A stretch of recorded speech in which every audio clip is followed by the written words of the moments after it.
Hi, my name is Stephen Mangan, and I've recorded the audiobook for my book, The Unlikely Rise of Harry Sponge, for Belinda.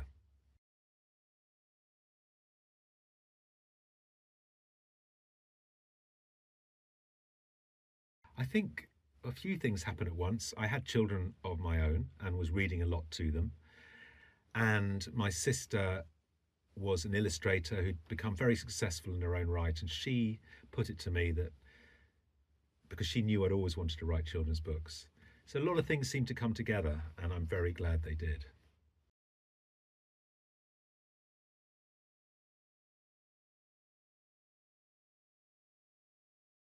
Ooh, that's a tricky one. I'm not sure which hero would be, but I think the best heroes and what I would aspire to are the heroes who do things quietly so that no one sees them do it, and they just do it just to be good and not for the attention and the glory. So I'd like to be that kind of hero if I could.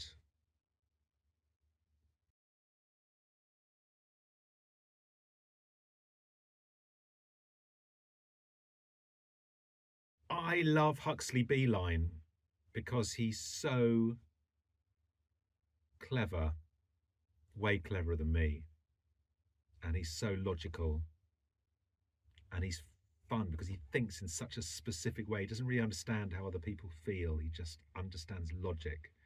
And I just had a lot of fun doing his voice.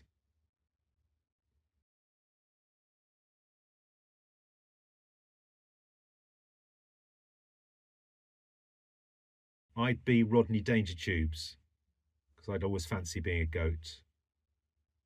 Give it a go. Why not? I mean, I found out what it was like to be a goat. And he's got the coolest name in the book, Rodney Dangertubes. Doesn't get any cooler than that.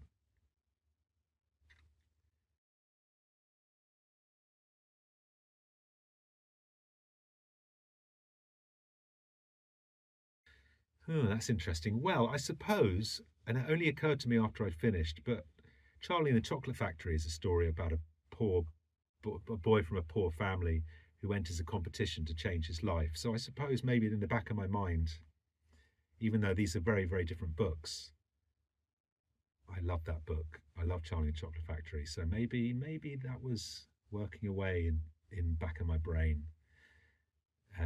But there are no Oompa Loompas in my story. It's just goats.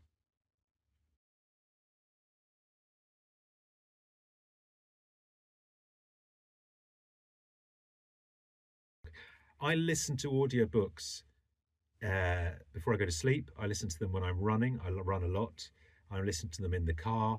I listen to them on the tube when I'm traveling in and out of London to various work things. I listen to them all the time. I love them. I love them. Because if you get a good book with the right reader, it's it's a magical experience. You get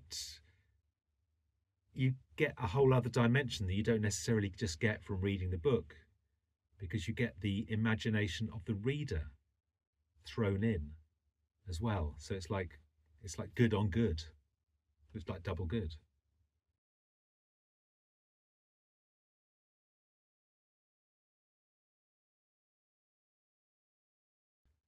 So I just listened to an audiobook of The Life of Charles Dickens that was written by Claire Tomalin. And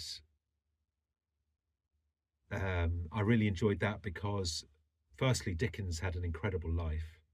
And secondly, he lived in a lot of places quite close to where I was, where I lived. And I would listen to it when I was walking from my house into the centre of London. And Dickens used to walk for hours and hours and hours every day, 4 hours a day.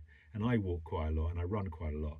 So listening to the story about him in the place often where the story was set, and about him walking while I was walking, because you can't read a book really when you're walking, but you can listen to an audiobook.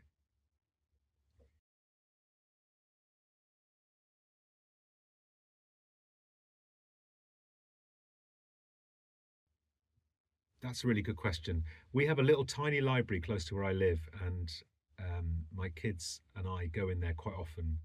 And what I like most about it is that you can just pop in for 5 minutes. You don't even have to go for any longer than that. Sometimes you just go in with my boys, and I'll just say, let's go and look at some books, and they'll just look through the books, and if they see one they like, they'll take it, and if they don't see one they like, they don't take it. And we just like it's something we do on the way to the shops. Just have a look at some books.